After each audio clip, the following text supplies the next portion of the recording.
धनधामाये श्रीपीठे सुरपूजिते शङ्खचक्र गदाहस्ते महालक्ष्मी नमोऽस्तुते।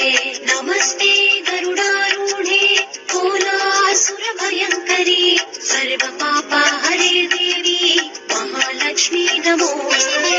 सर्वज्ञे सर्ववरदे सर्वदुष्टभयङ्करी सर्वदुःखहरे देवी महालक्ष्मी नमोऽस्तुते।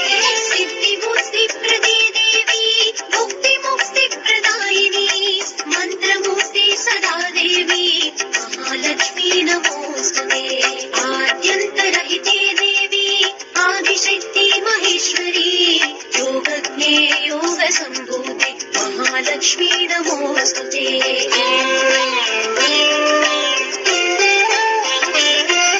स्थूलसूक्ष्म महारौद्रे महाशक्ति महोदरी महापाप हरे देवी महालक्ष्मी नमोऽस्तुते।